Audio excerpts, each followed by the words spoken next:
Fala Covid. pessoal, hoje de um jeito diferente, nós estamos aí engajados como grandes jovens que somos pela internet, já que essa distância aí maior de 2,5 metros acabou nos distanciando muito mais. Então pessoal, eu sou Adriano Marques, estamos juntos com o Alejandro Vera, o Alan Della Bella, o Carlos Penélope, e para você que está acostumado sempre no estúdio, com iluminação, com microfone, aquela abertura que a gente vai fazer como o jovem faz, e já começar a falar. E aí, claro que não precisa explicar muito por conta da nossa situação atual, não só em São Paulo, no Brasil, como no mundo. Acabou que nós não podemos aí nos reencontrar. Claro que é por pouco tempo, mas a ideia é que a gente possa manter isso, ficarmos em casa, mas não deixar de levar o conteúdo. Então, para começar o bate-papo, hoje nós estamos gravando numa manhã gostosa de um dia desses aí, e aí vocês ficam na dúvida qual será o dia que eles gravaram, mas bom dia, Alejandro. Bom dia, Adriano. Bom dia, Ana. Bom dia, Carlos. Bom dia. Bom, as circunstâncias exigem com que estejamos hoje distanciados fisicamente, mas de coração todos unidos. Hein? Alan? Olá, galera. Modo diferente de estar com todos vocês, mas não menos gratificante. Será uma grande reunião e a temática vai ajudar muito, tenho certeza disso. Bom, Carlos? Bom dia a todos, eu estou meio nervoso, que é a minha estreia na frente da câmera. Adriano, meu cabelo tá bem assim? Rapaz, eu acho que você só precisa... Não, tá bom, não precisa achar nada. Bom dia a todos, é um prazer estar aqui. A gravata borboleta não tá legal, mas a gente arruma durante o programa.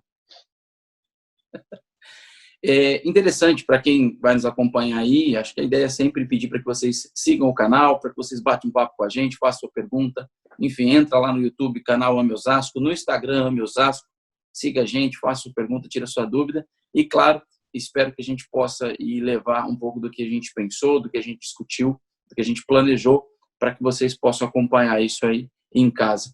E aí a sensação que me dá, Alan, Alejandro, Carlos, é de que nós estamos cada um em um país, né? Parece que somos enviados internacionais, cada um com a sua telinha, no seu ambiente, e aí a gente vai falar cada um de uma situação aí. Quando a gente pensou ontem em falar isso e definimos, né, ontem alguns pontos interessantes de falar no programa de hoje, me veio muito na cabeça o Alan. Eu pensei muito na parte que o Alan trabalha, que é a questão psicológica, não que do Alejandro seja diferente ou menos importante. E aí eu vou dar o pontapé inicial falando algumas coisas do que a gente tem vivenciado, todo mundo acho que tem visto as mesmas coisas. Talvez vocês, por conta de serem médicos, psicólogos, tenham visto coisas diferentes. Mas existe hoje, se a gente puder, só por questão de enumerar, né, para exemplificar, duas alas, vamos dizer assim, dois setores aí. Um grande grupo de que precisa do isolamento, então vamos ficar isolados, e um outro grande grupo também do que, olha, precisamos voltar a trabalhar, precisamos sair à rua. Então, só para a gente aqui não é discutir política nem nada, mas se a gente começar o pontapé inicial, e aí minha preocupação vem o seguinte, para quem não tem, talvez, uma fé, para quem não tem uma religião, para quem não tem uma base, vamos dizer assim, pensando nessa questão da espiritualidade, a dificuldade é muito grande, porque a gente se vê diante de uma bifurcação, ou seja, de dois caminhos e qual seguir. Uma necessidade de trabalho, financeira, e uma necessidade de saúde, de medo e tal. Então, eu acho que eu vou deixar a pergunta para os dois, começar com esse bate-papo aí com os dois, mas assim, Alan, pensei bastante em você na sua área, porque eu tenho acompanhado, tenho visto, tenho conversado com muitas pessoas e falando um pouco da minha vida, né? Eu gosto muito de ficar em casa, gosto muito, sempre gostei. E eu estou adorando, para mim não teve problema nenhum. A única dificuldade que eu tive é o medo, às vezes, de ter que ir no sacolão comprar alguma coisa. Mas eu fiquei muito tranquilo, para mim está muito tranquilo ficar em casa. Mas tem muitas pessoas que realmente a dificuldade é muito grande de ficar isolado. Então eu acho que a gente podia começar, se vocês permitirem, claro, falar um pouco dessa questão, né, de como é aceitar isso e como é ter mudado a vida completamente, ter que se isolar de pessoas que a gente gosta, das coisas que nós estávamos habituados a fazer, trazer, né, o pão para casa por conta do trabalho e, de repente, ter essa mudança muito grande que acaba abalando a questão psicológica e espiritual. Adriano, na minha opinião, para quem tem mais de 30 anos, você tem seus recém-feitos aí 30 anos de idade, você é exceção, né? Nesse processo de se sentir bem num período de confinamento. A maioria das pessoas que nos relatam que é difícil estar consigo mesmo, é difícil estar confinado. Sentem uma diferença muito grande entre estar em casa podendo sair e estar em casa sem poder sair. Termina sendo uma tristeza. Por que eu falo da geração de 30 anos ou mais? Porque nós temos os jovens hoje, que nasceram aí da década de 2000 para cá, que tem um pouco mais de facilidade, não teve tantas mudanças assim, no que diz respeito às emoções e à afetividade, estão mais habituados, né, da intermediação do seu afeto, e então eles não sentiram tanto o impacto. Nada obstante, ainda não deve ser fácil, e não é fácil para ninguém, estar consigo mesmo. O momento histórico que a humanidade passa por esse convite, quase que uma convocação do sujeito a ficar com ele mesmo, com seus pensamentos e com suas emoções. E é por isso que a gente sugeriu tratar nesse programa sobre as emoções positivas, o que elas podem contribuir nesse momento de confinamento. O Adriano, é interessante o ponto que você vai colocando, né, da importância da fé, enfim, de qualquer aspecto relacionado à espiritualidade, como base para que nós possamos lidar com o tema que o Alan já colocou aí, que vai ser o tema de nossa discussão, sobre emoções positivas, né? Eu gostaria de trazer só um trecho de uma lição aí da Revista Espírita de 1865, muito interessante, só para abrir um pouquinho da nossa discussão, que é do Dr. Demer. Para quem não conhece, o Dr. Demer foi médico de Kardec quando ele é encarnado, e mesmo após o desencarno do Dr. Demer, ele enviava algumas orientações médicas ao Kardec através da psicografia, enfim, da psicofonia, na Sociedade Espírita Parisiense. E no século XIX, naquela época, nós tivemos um surto de cólera, e bem interessante o que ele vai nos trazendo, né? Esse texto, obviamente que eu não vou ler tudo, mas é do ano de 1865, como eu já disse, do mês de novembro, e o Dr. Demer começa assim: certamente seria absurdo acreditar que a fé espírita fosse um diploma de garantia contra a cólera, ou seja, nós não estamos dizendo aqui que o próprio espiritismo ou qualquer outra vertente religiosa vai nos proteger necessariamente daquilo que nós estamos vivenciando hoje, né? Mas nos fortalece a fé e, de alguma maneira, faz com que nós consigamos espiritualizar o nosso olhar em relação àquilo que estamos vivenciando. Fé é essa que nos serve de base no sentido racional da coisa. E o objetivo de nós podermos racionalizar o nosso olhar, espiritualizar o nosso olhar, fortalece a nossa base das emoções positivas também. Carlos, quer comentar alguma coisa? Eu gostaria de comentar. É claro que o fato da gente ter o conhecimento espírita, da gente ser praticante, isso nos dá um pouco mais de conforto. Mas o começo, mesmo com todo o conhecimento espírita, a gente é acometido, eu falo de mim, né, por um medo muito grande, uma insegurança, uma angústia, não saber o que está por vir, né? E aí, devagarzinho, em contato com amigos de ideal, eu comecei a enxergar outras coisas e outras possibilidades, não é? Eu não tenho medo de morrer, mas na hora de morrer dá um medinho, não é? E pior que Carlos, isso... Você já chegou nessa hora? Já chegou perto dessa hora? Por isso que você tem essa... Não tô nem perto. Então, uma outra questão que se coloca desencarnar, todo mundo tem que desencarnar para a gente poder seguir a nossa jornada.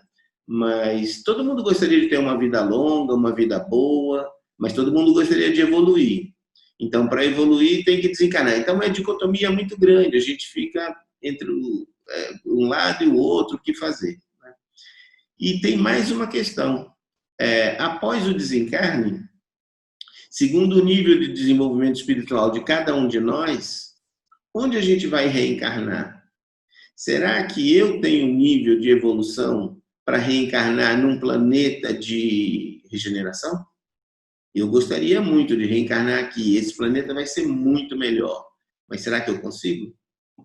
Então, são questões, são angústias que se colocam nesse momento que, às vezes, é difícil responder. Na verdade, eu já tenho a resposta para essa questão. Em conversa com amigos, me tranquilizaram muito. Eu já tenho uma colocação, mas eu queria ouvir de vocês o que vocês acham. Ô, Alan, é interessante o que você comentou em relação à questão das idades, né?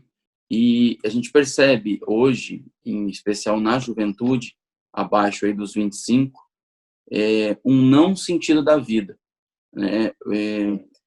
Há uma semana atrás a gente teve que chegou ao ponto de o governador ter que pedir para que a polícia interagisse por conta dos bailes funks, né? Ou seja, os bailes continuam, né? As festas continuam.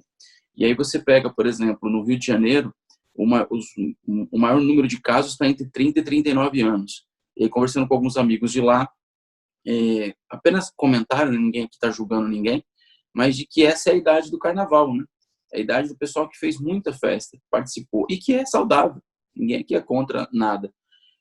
Mas aí, Alan, quando você fala dessa questão de que a gente não consegue lidar conosco mesmo, né? É difícil ficar com a gente, porque você vai encontrar as alegrias e as tristezas também, né? Isso que o Carlos comenta da questão de morrer, você vê muito isso no jovem, quando ele diz assim, quando o pai o impede, por exemplo, num momento como esse, uma situação tão perigosa como essa, os pais pedem para que ele fique em casa e ele diz, mas é a festa do ano, né? E aí você olha para o jovem e diz, meu amigo, você vai chegar numa idade que você vai ter milhões de festas, dinheiro para ir, carro para ir, você vai pagar para não ir. Você quer ficar em casa, né? Talvez é a idade que eu esteja. É o momento que eu esteja, né? Quer dizer, é interessante isso, assim, porque é uma coisa que vive com uma vontade muito grande, mas não tem noção das consequências, né? E aí, Alejandro, você citou o texto da Revista Espírita, e eu estava já, quando a gente comentou com o livro Pão Nosso, ontem fazendo algumas coisas, e separei aqui 2 textos, e um que eu acho que vale a pena a gente comentar, até para corroborar com o que o Carlos colocou, o Alan e você, Alejandro, e para quem nos acompanha também, está no livro Pão Nosso. O título é Deus não desampara, e ele vai falar um pouquinho, o Emmanuel fala um pouquinho da questão do Apocalipse, ele cita algumas questões e tal, né, dos tempos, das coisas que vão ser chegadas e tal, de quem se arrependeu ou não, que é um versículo da Bíblia, mas ele comenta uma frase que ele diz assim, muita gente insiste pela rigidez e irrevogabilidade das determinações de origem divina, entretanto, compete-nos reconhecer que os corações inclinados a semelhante interpretação ainda não conseguem analisar a essência sublime do amor, que apaga dívidas escuras e faz nascer novo dia nos horizontes da alma. Fazendo uma leve análise disso aqui, quando ele fala de dívidas escuras, é exatamente o que o planeta está passando, né? O Carlos citou da questão de regeneração.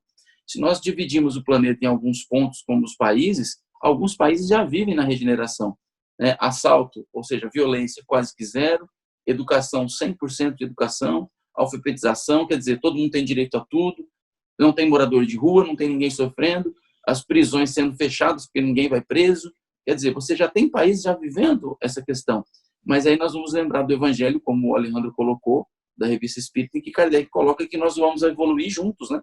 Nós vamos avançar juntos, não dá para deixar para trás ninguém, não dá mais tempo. Esses foram outros tempos. E aí, pensando desse texto e o que a gente está vivendo hoje, e aí, trazendo isso para o bate-papo, uma pergunta, puxando mais para o seu lado, Alejandro, no Evangelho fala da loucura, né?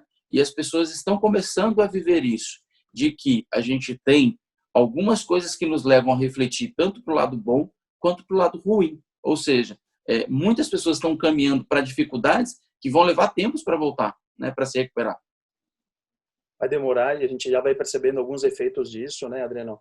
Mesmo no meu trabalho, essa semana eu fui convocado para poder auxiliar os funcionários enquanto linha de frente, sejam médicos, enfermeiros ou outros profissionais da área de saúde.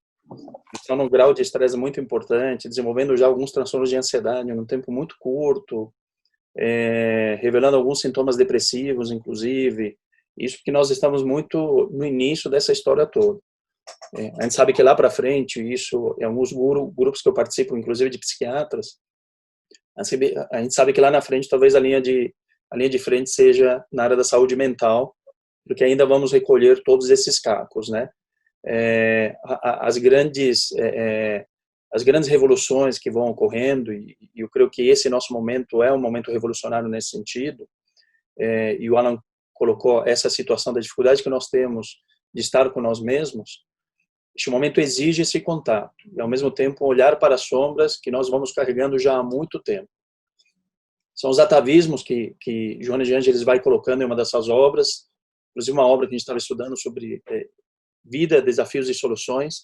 Em um determinado trecho ela coloca assim, que neste momento a evolução ela vai se impondo, ela não está pedindo licença, ela vai se impondo, né? Jesus, o grande governador planetário, olha para esse nosso momento e nos olha como espíritos e não como corpos. Então, todas essas situações tocam de forma muito profunda, e a partir disso vão emergindo questões muito, muito íntimas que nos levam ou para olhar essa situação toda como mecanismos evolutivos, ou a gente desespera e pode realmente desenvolver algum tipo de perturbação psíquica mais importante. Concorda, Ana? Concordo, Alejandro. A grande finalidade, a grande finalidade da nossa encarnação é a evolução. E a evolução, ela permeia pela necessidade que nós temos de trabalhar as nossas emoções. E a gente vem no período muito desafiador no que tange ao contato, à superação de algumas questões, mas, sobretudo, a ressignificação de emoções que nos trazem sintomas mais negativos. É importante a gente lembrar que todas as nossas emoções são necessárias. A gente vive momentos de dor, e aí talvez a vivência daquela emoção seja de tristeza, seja de arrependimento, seja de ansiedade, que são que deixam registros, deixam marcas, mas que são importantes para o nosso processo evolutivo, né? Mas quando elas vão se tornando mais crônicas, elas deixam o sujeito muito impactado, às vezes paralisado no seu processo evolutivo. Daí a importância de ter um olhar mais espiritual e tentar manter-se emocionalmente mais equilibrado diante de momentos desafiadores como esse que nós estamos vivendo. Há uma imposição das circunstâncias da vida que nos colocam na necessidade de olharmos para a nossa parte emocional do atual momento. E é aí que... Desculpa, cara, só te interrompendo, mas muito interessante o que você traz, que todas as emoções, elas são necessárias, né? São necessárias, porque tem muita gente que acha que nós temos que descartar a tristeza, não vivenciar a dor, não vivenciar o sofrimento. Elas deixam registros que são importantes para a nossa evolução. Mas... E por falar em emoção, nesses momentos de emoção do programa, a gente vai dar uma segurada só para não esticar muito o bloco. Para você que está nos acompanhando, pessoal, vai no YouTube, Ame Osasco, se inscreva no canal, ative o sininho, participe conosco. Bate-papo vai continuar só para não estender muito o bloco, como vocês sabem. E lembrando que toda semana tem um bloco novo no canal. Se você está ouvindo ou assistindo pela primeira vez, vai aqui na barra de rolagem, vai lá embaixo, tem desde o primeiro vários programas interessantes, não só como esse, como de outros temas também. Então, vale a pena a gente acompanhar, a gente continua isso na semana que vem, beleza?